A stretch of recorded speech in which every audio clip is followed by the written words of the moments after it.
There is a book in the West called A Course in Miracles. It's a very fat book. I read one line in it which sums up this teaching. It says the temple of the Holy Spirit is not the body but relationships.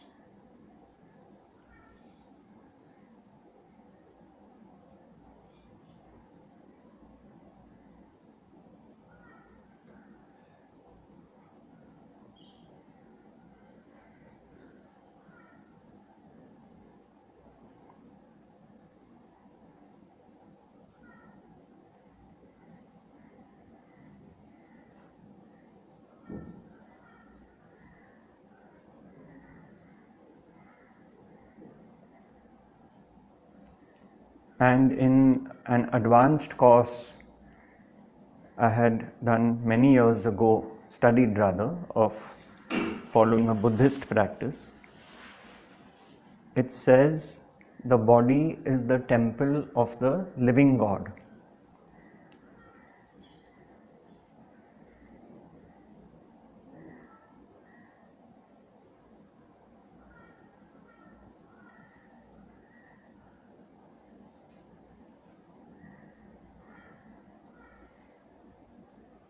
Both are pointing to the same thing.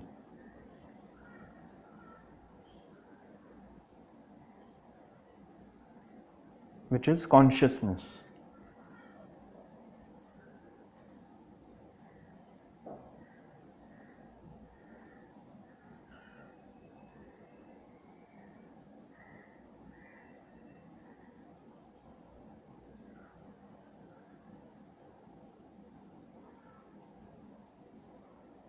The body is a corpse. What keeps it alive is consciousness. Your relationship with others could not happen without consciousness. So, is your relationship with others a body-to-body relationship, or is it the relationship of consciousness with consciousness?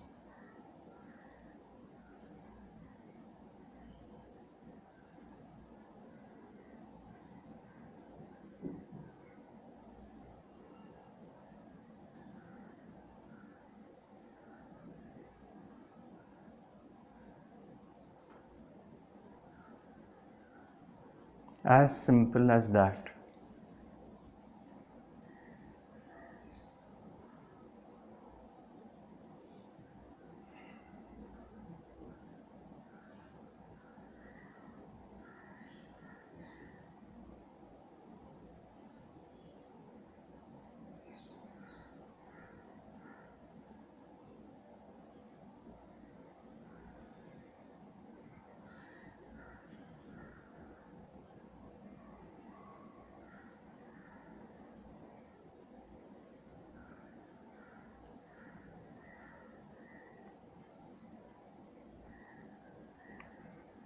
And to paraphrase another sentence in A Course in Miracles, it says, if you find it difficult to wish peace upon yourself, at least wish peace upon others, because if you do so, you will be at peace.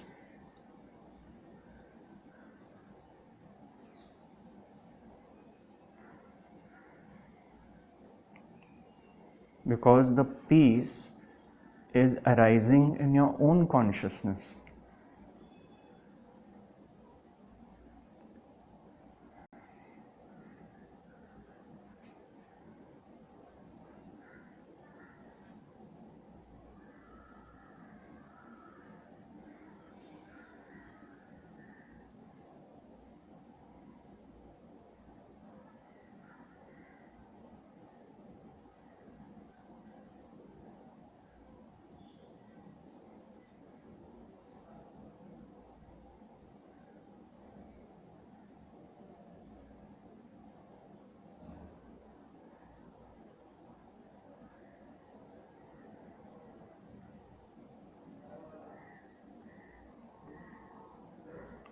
And to wish peace upon others is to not blame and condemn others for something they are supposed to have done.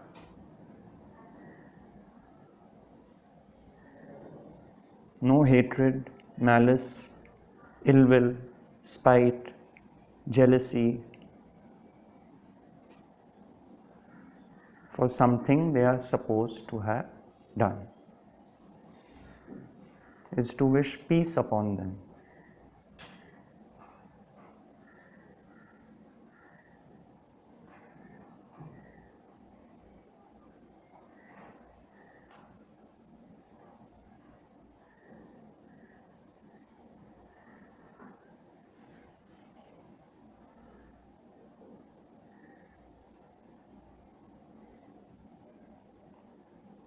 Because to view relationships through the prism of doership, you did this to me, I did this to you, is to perpetuate the action-reaction loop. Action, reaction, action, reaction, action, reaction.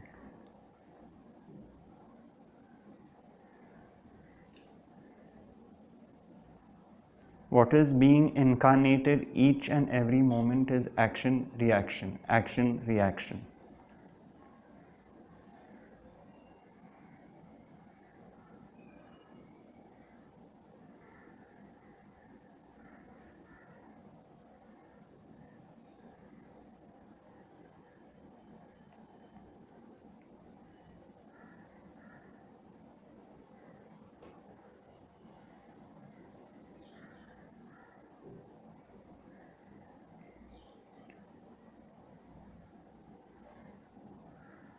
When the sense of doership is removed,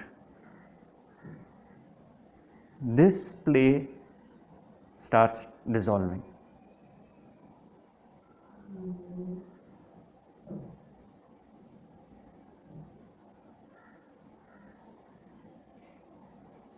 I had read a quotation of a Lebanese,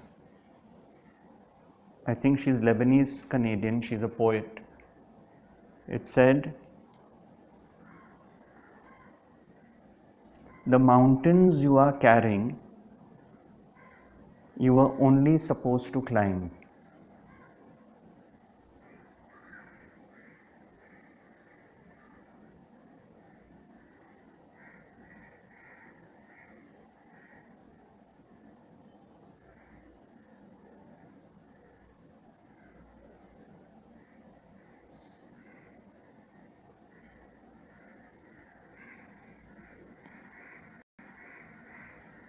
The mountain we are all carrying is the mountain of memory, conditioned by a memory which we were designed. We didn't choose to have memory. We have been designed that way.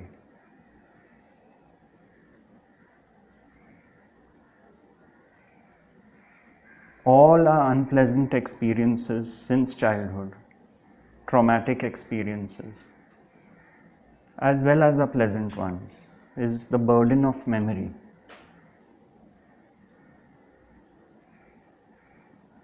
Najwa is her name. Najwa. I've forgotten her surname. Now, what makes this burden of memory heavier? This memory, which is part of our construct, the load becomes heavier when it is burdened with the sense of doership. My father did this to me, my sister did that to me, my friend said this to me, my colleague at work said this, the man on the road insulted me while I was driving my car. Did this to me, did this to me, did this to me, did this to me.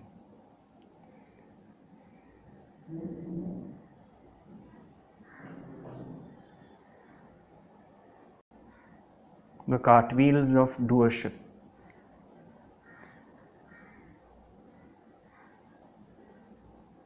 I did this to others, I said this to this one, I said this to that one.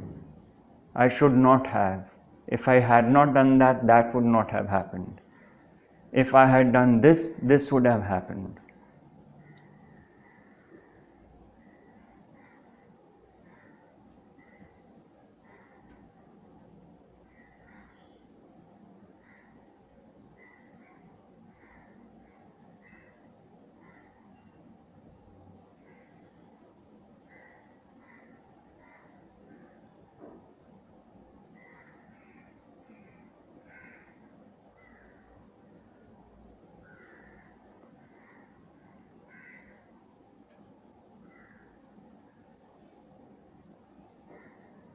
And when this understanding sinks in,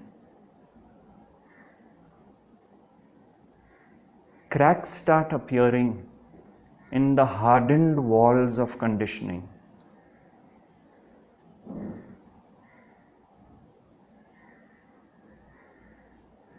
And what shines through those cracks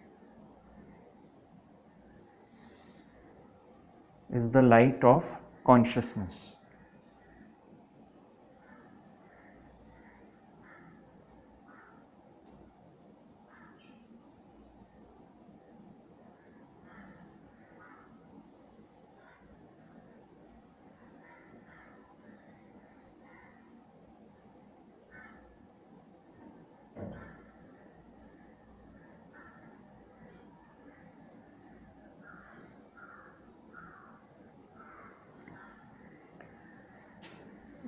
I was with a school friend about 2 months ago, and we talked about one of our professors who had passed away recently. But my friend mentioned another professor who had passed away years ago, maybe a decade or so ago. He was someone who frightened the living daylights out of us.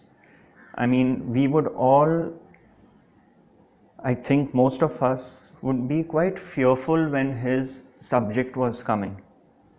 At the sheer thought of his presence and what he would do and what he would say.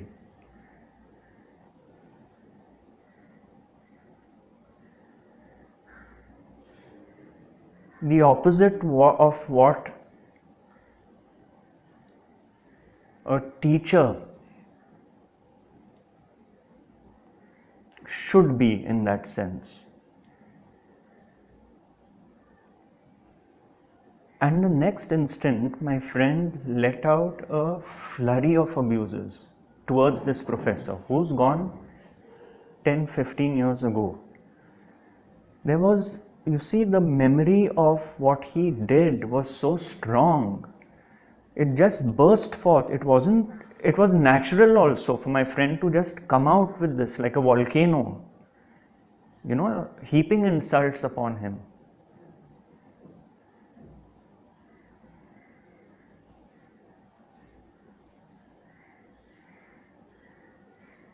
Which is fine.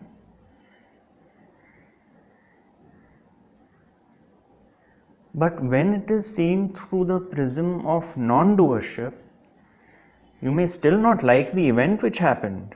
It doesn't mean you become a saint overnight and you are all embracing and all accepting. But that memory is now devoid of the sting of doership. Because the understanding is there that that professor was shaped the way destiny shaped him.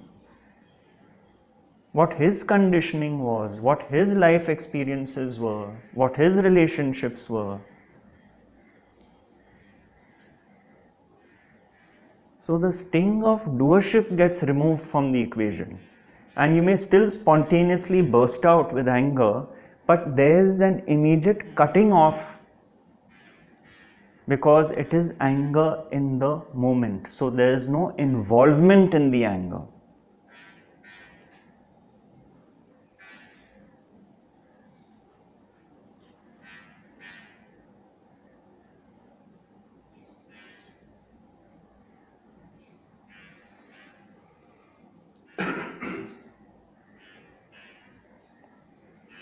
There is a very wonderful story in the Sai Sat Charita. I don't know if you all are familiar with this book. It is a book of Shirdi Sai Baba's stories, because he had said that my stories contain the entire teaching. Now the stories can be read at two levels. One is at the level of the miraculous nature of the stories, because they were all pretty miraculous in a sense, and the other is the deeper meaning behind them. And one which stays in my mind is the story of two lizards. So Baba is sitting in his space with some devotees nearby, and one of the devotees sees a lizard on the wall making a lot of noise. So he comments to Baba that this is a very noisy lizard. I wonder why it's making so much noise. So Baba says that the lizard is excited because its sister is going to visit from Aurangabad. And the people burst out laughing,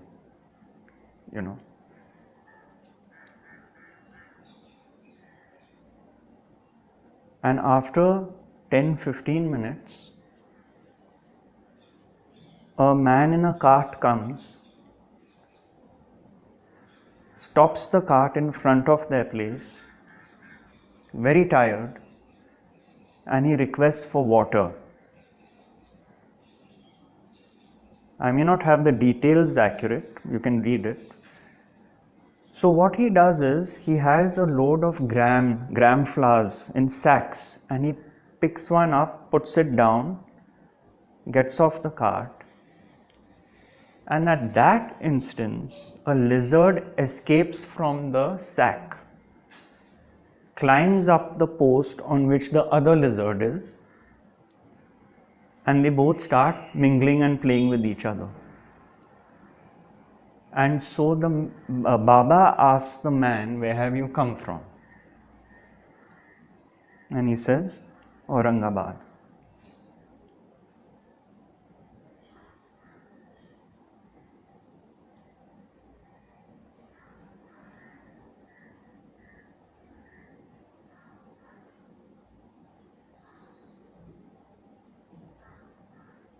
And elsewhere, Baba says, anyone you encounter is on account of Rinanubandhan.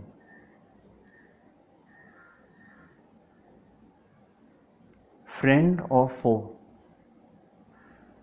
anyone you encounter is because of Rinanubandhan. Those you are meant to meet, you will meet, whether you like it or you don't like it. It is already arranged.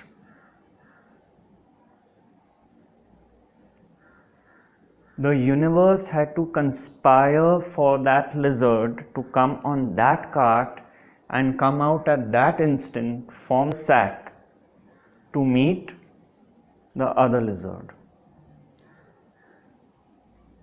And it was Baba's vision which simply saw the play of consciousness and Rinanubandhan.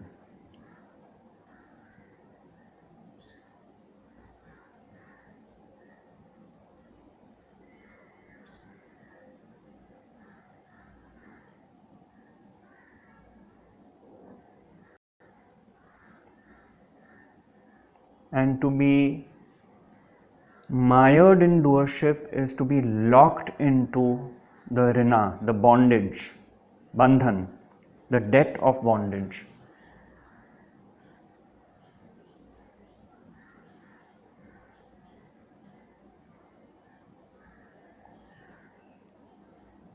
That is why he said that a beggar may come up to you, you may get irritated, but do not bark at them like a dog. Why? Rinanubandhan. He said you needn't give them money, but don't be discourteous.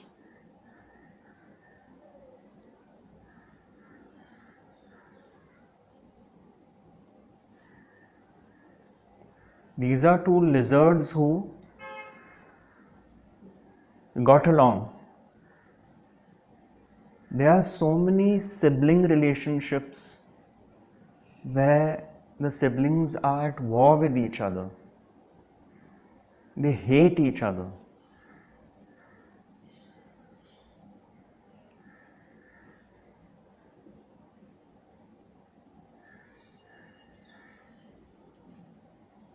And to be mired in this loop is to perpetuate the relationship again and again and again and again. It's quite a tiring thought.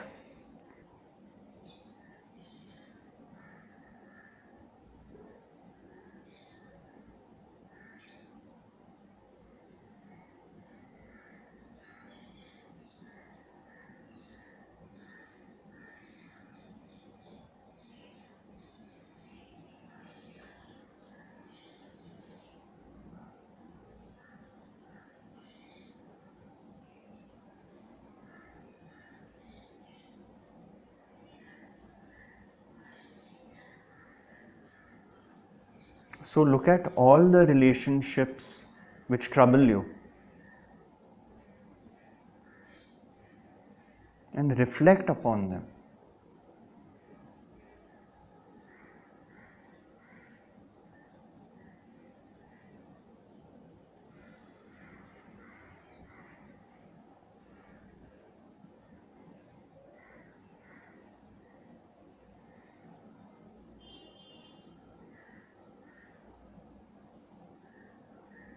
And your relationship with yourself.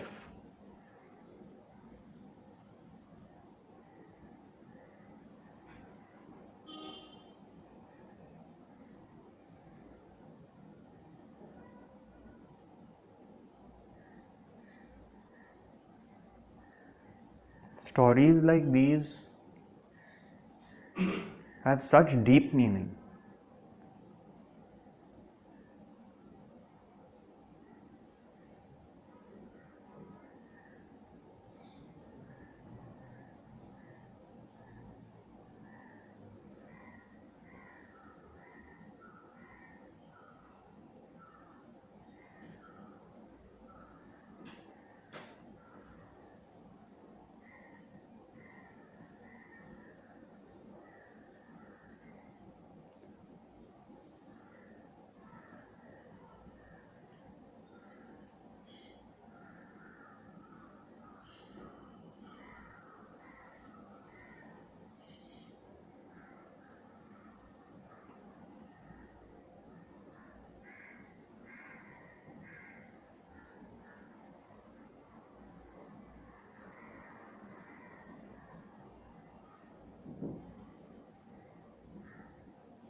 There was another funny story in the Sai Satcharita of a very rich man who came to Sai Baba, a lot of money in his pockets. And he said, Baba, give me Brahma Gyan. Give me the knowledge of Brahman. And suddenly Baba got very busy. He told his devotee to the right that please go into the village and ask so and so for 2 rupees. I need it urgently. Then he told the other devotee on the left, you please go to this other person. He'll give you money. I need it urgently, that 1 rupee. And like this, he dispatched all of those around him to collect money, 2 rupees, 1 rupee from the people in the village who all knew Baba. So they went. So this man was sitting there and he thought it really strange that this fakir behaves in such a strange manner,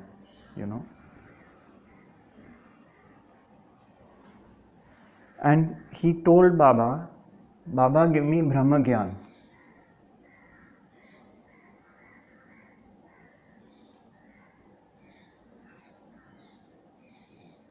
And Baba told him, take all the Brahma Gyan that is in your pockets and get out of here.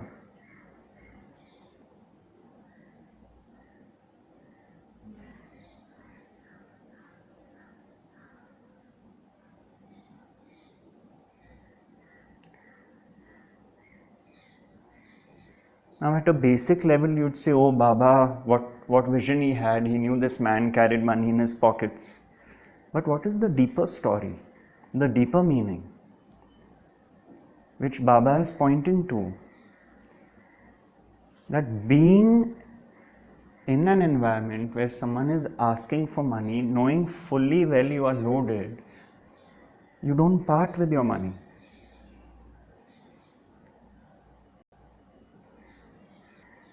Because while you want to hold on, you want Brahma Gyan.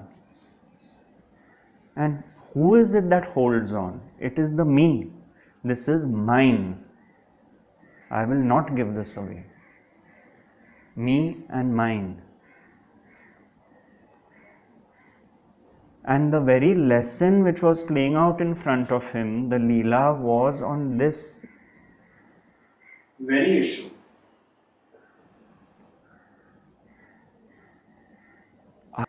I don't want to give my money away, but I want the knowledge of consciousness. A sage is truly generous because when he is giving, he is not giving to another body. It is his generosity of spirit because he does not view others as others.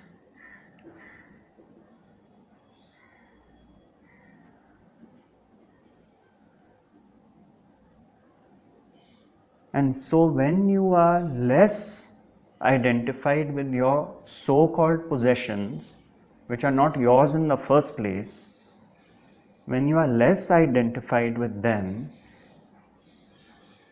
when the strength of identification becomes weaker, the knowledge of Brahman automatically sprouts.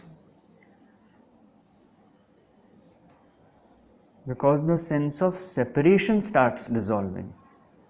The sense of trust increases.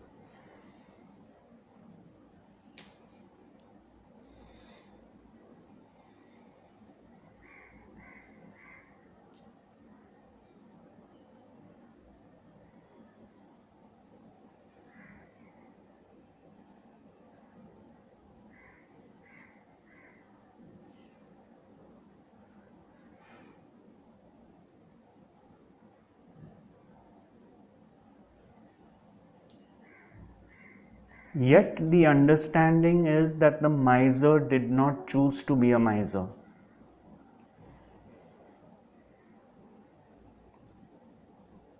The miser did not choose to be a miser because it was perhaps part of his conditioning to be a miser. But when you sit in the company of enlightened beings, when you are in satsang with awareness, sometimes something is heard or seen which creates a shift. The opportunity comes.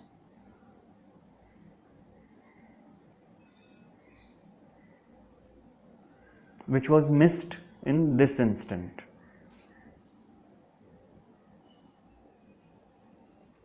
We don't know what happened after the man left.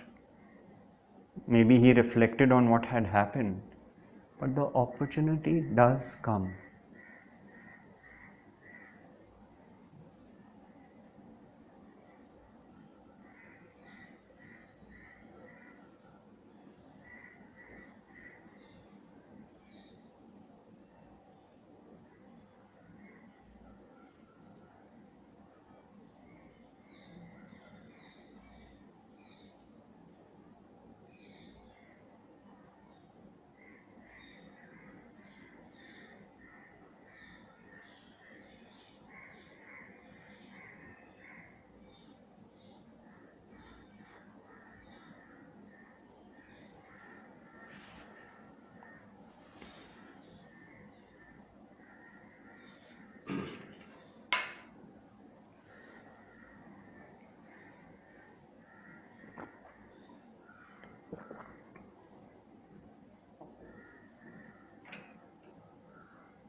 You've come after some time.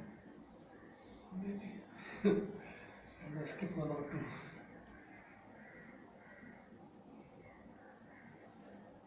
Not keeping well these days. No?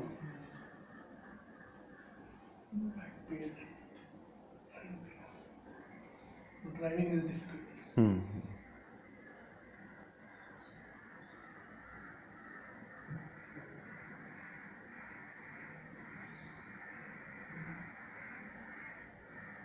The limitations of the body.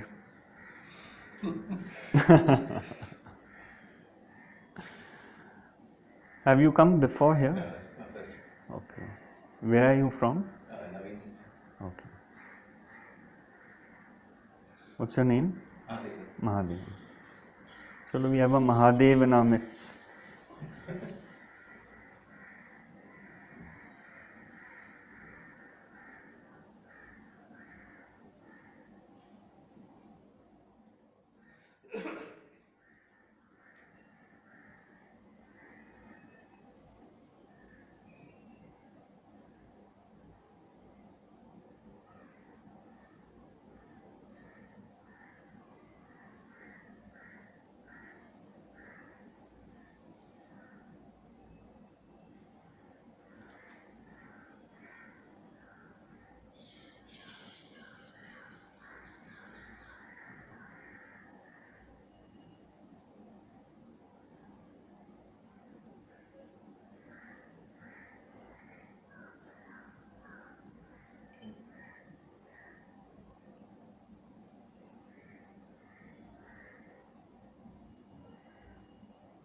When one is at peace, then one stops trying to make sense of what's happening in life. Because it just doesn't make sense, and it's more often than not irrelevant. So you are operating from the thinking mind less and less. That's what happens. It is only when you look back and you realize that what I used to be engaged in, be it with relationships, be it with situations in life, that kind of involvement in the thinking has subdued over time.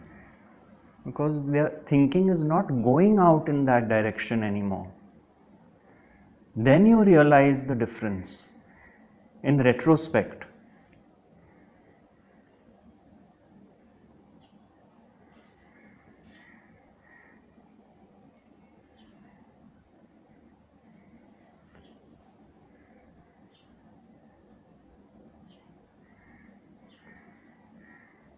At work, in the work I do, it's based on a line of credit. So the money comes in from the distributors after 6 months. So any business which has a line of credit needs an overdraft facility with the bank. So the bank says that, okay, here, let's say take your 10 lakhs. They charge you interest on it, so you can use it. So while you are waiting for your money to come, you still have money to pay your suppliers. Simple overdraft facility.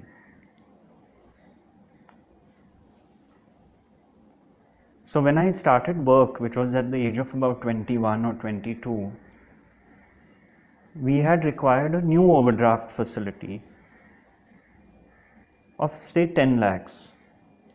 So my accountant got all the papers from the bank and said, it's all ready. Now what the bank has asked for is fixed deposits worth 11 lakhs, against which you will get an overdraft of 10 lakhs.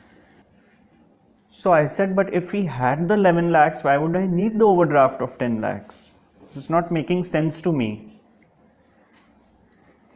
Frankly, it still doesn't make sense to me as to why would they want collateral fixed deposits worth a higher amount than the overdraft facility you have asked for. Because my mind is not business oriented, I don't get into calculations and all. But 2 weeks ago, someone sent me, I think it was a genius quotation on Facebook, which says, the Indian banks will give you a loan once they are sure that you don't need it. I was just going to say the same thing. That's the. Life doesn't make sense.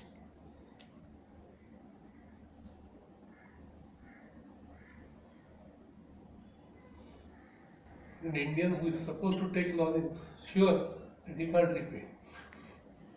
Exactly. But the big fish you keep reading about, they've taken like 1,000 crore loan, 5,000 crore loan. How did they give that collateral? I don't know. But I stopped making sense of life, I think about 30, 40 years ago. It just didn't make sense. 40 years I have been a finance man, so let me not get details of that. Because to try and make sense of things, is an endless process. It's why. Totally. Asking why. Totally. That starts dropping away. And it's a relief.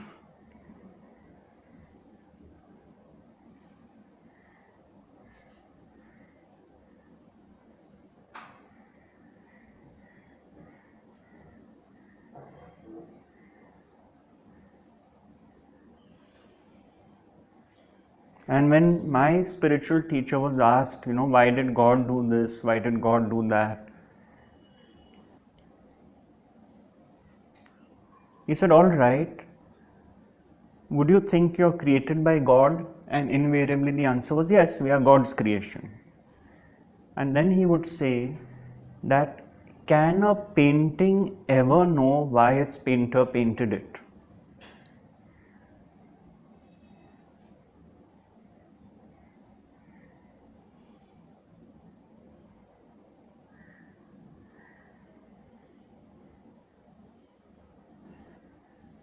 So the dropping away of why is a tremendous, invaluable gift which the teaching gives.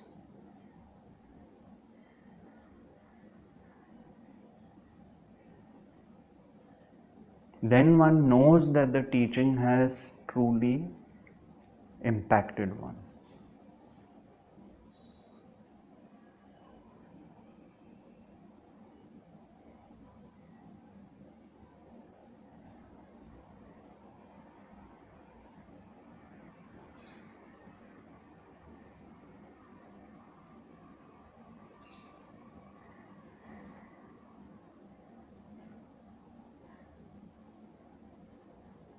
Someone had asked Nisargadatta Maharaj, what is the gift, the greatest gift of non-duality?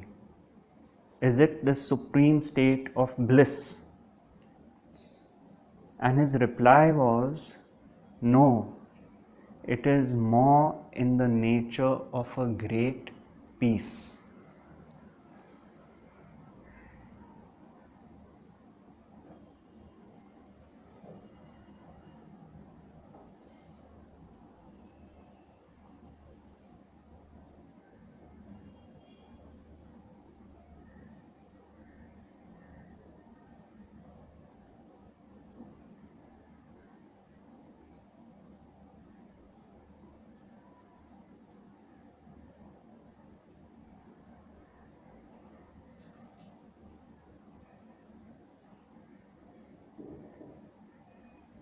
And the gift of that in the functioning of daily living is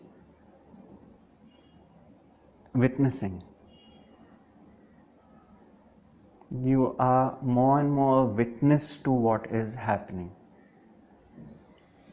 And being a witness to what is happening doesn't mean a witness to external things which are happening, which is a given.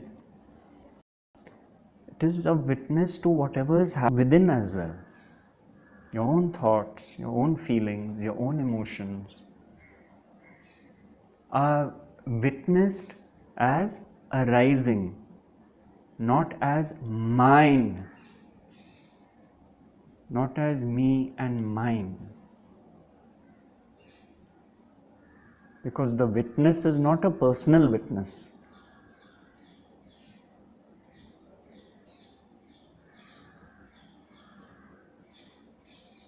That is witnessing.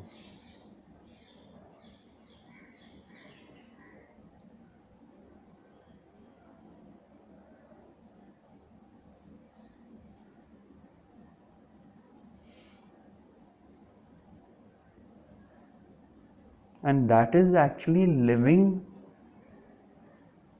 an all-embracing teaching, because you will find that your prism of partiality starts dissolving. You are so accepting of others, you're so accepting of yourself.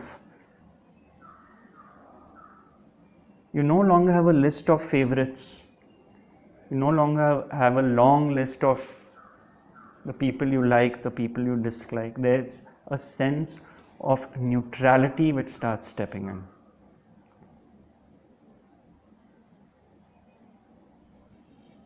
Because everyone is seen as an aspect of the divine.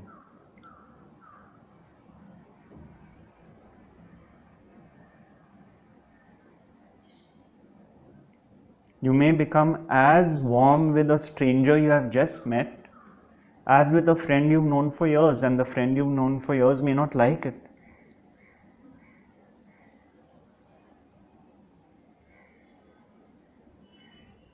Because the barriers have come down. The barriers which we have built have come down. So you might find that people you've just met recently, you really get along with them, you accept them more for who they are. Because of this.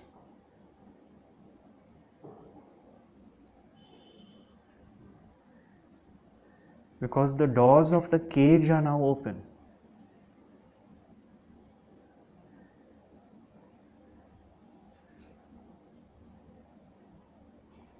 This mention of the word doors reminds me of, I had visited one Kriya Yoga Master, and one lady from a royal family had come to meet him. With all her splendor and what do you call it? The people who trail. Entourage. Yeah, entourage. You know, this whole show had come in front of him, and then she sat down in her finery and all that stuff. Now, I knew that she was coming because my friend, who is very close to the master, had told me that this lady from the royal family is visiting today, but the guru did not know, because he is not going to keep track of who all is coming, right? So he did not know.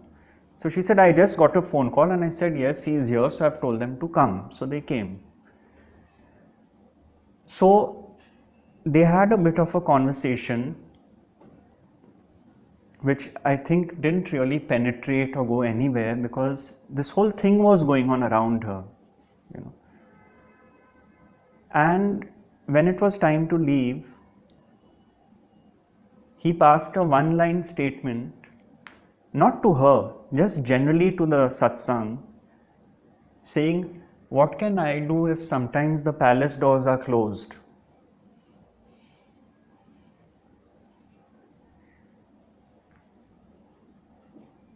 How much can I speak? How much can I say?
What has been your background, Mahadevan? In terms of Spiritual interests and...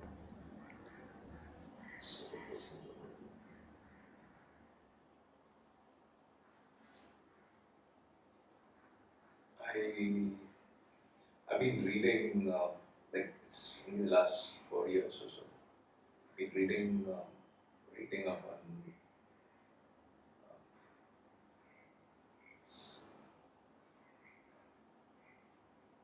like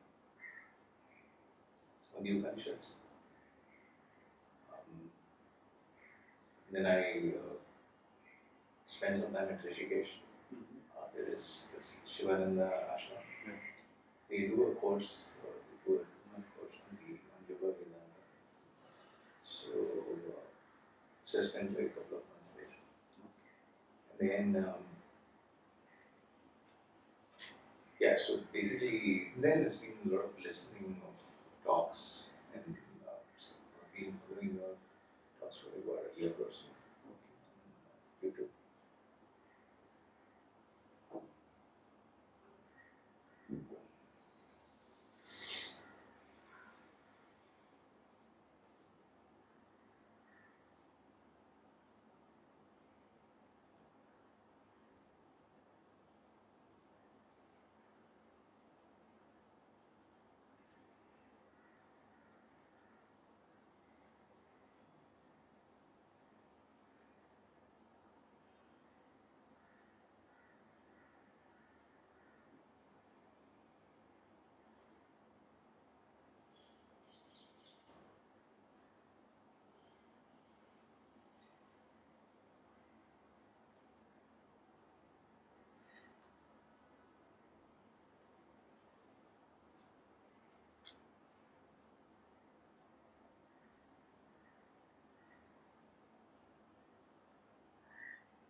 How are you doing?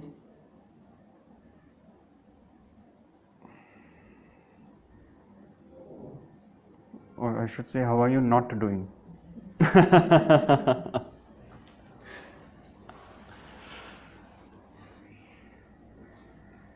There was a nice quote by Sadhguru Jagi Vasudev on doership. I really liked it. He said,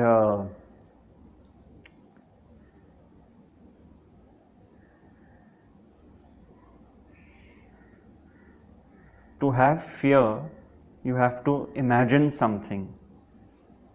In other words, something which might happen. To have fear, you have to imagine something. And to not have fear, you don't have to do anything.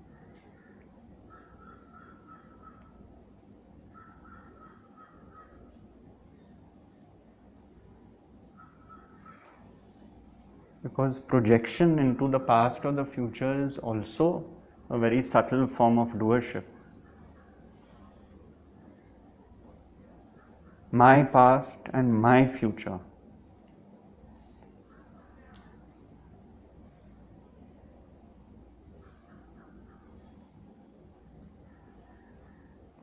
Me and my story.